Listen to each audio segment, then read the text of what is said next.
All right, let's dive into one of history's most incredible and, honestly, epic stories. We're talking about a saga of gods, gold, and the very creation of humankind, all recorded by one of the first civilizations on Earth, the Sumerians. You know, it's one of those questions that's bugged historians and scientists forever. When you look at the timeline of life on Earth, human progress just explodes out of nowhere. I mean, how did we go from being primitive ancestors to building massive, complex cities so quickly? Well, believe it or not, the answer might just be hidden inside these amazing little things. Dug up in what is now Iraq, these clay tablets are covered in the world's first ever form of writing, and they tell a story so wild it could change everything we think we know about our past. So, to really get this story, you have to understand the people who wrote it down. The Sumerians weren't just some ancient tribe. They were total innovators. They built huge cities, and yeah, they invented writing. They basically laid the foundation for civilization itself. And wow, what a history they wrote down. I mean, look at this timeline, pulled straight from their texts. It's just an unbelievable sequence of events. It all starts almost 500,000 years ago with a first arrival, then there's a war, the creation of humanity itself, and a flood that changed the entire world.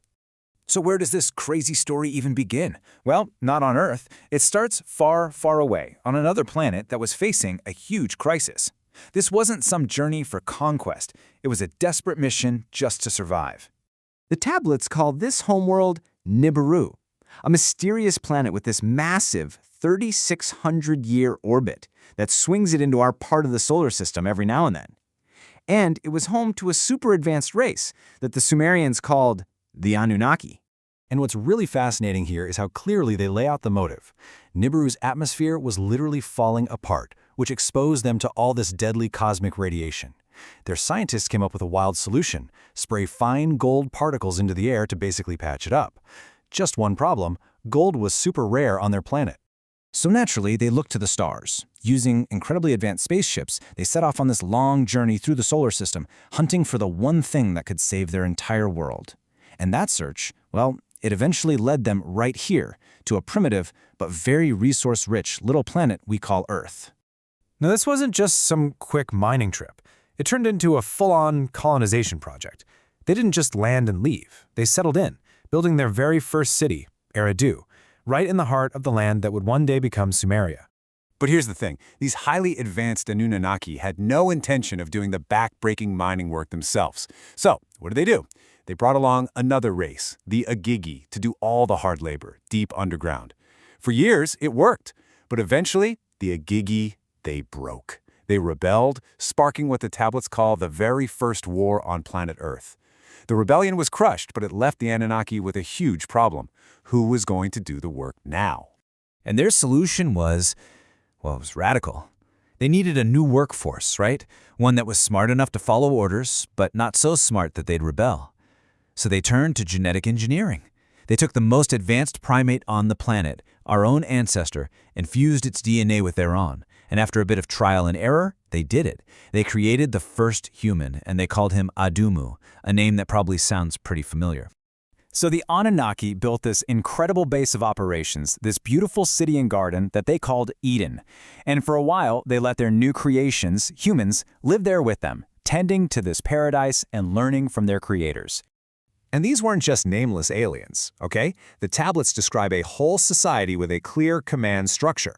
You've got Anu, the top dog, the king; Enlil, the commander of the Earth mission; Enki, the head scientist, the guy who actually engineered us; and then powerful figures like Inanna, a goddess of war. These are the beings who would eventually become the gods in all our ancient myths. For thousands of years, this whole system actually worked. The gold got mined, humanity did its job. But you know, that cosmic clock was always ticking. And the return of the Anunnaki's home planet was about to unleash a disaster on a global scale. So, after another 3,600-year lap around the sun, Nibiru came swinging back through our solar system. And having a planet that big, pass so close to Earth, well, it was going to have some pretty devastating consequences. Nibiru's massive gravity just wreaked havoc on our planet's systems. It caused the polar ice caps to melt like crazy, leading to this catastrophic rise in sea levels. The end result was a world-ending flood that wiped out pretty much everything, including the Anunnaki's beautiful city, Eridu. Now, seeing their creation about to be completely wiped out, some of the Anunnaki, especially the scientist Enki, felt bad for humanity. So they told the humans how to build these massive boats to survive the flood. A story that sounds remarkably familiar, doesn't it? After the flood, with their main base totally destroyed, the Anunnaki made a big decision. They decided it was time to go home to Nibiru. But before they left, they chose to give their surviving creations a kind of parting gift, a cosmic inheritance, if you will, to help humanity rebuild and stand on its own 2 feet. They essentially gave us the starter pack for civilization.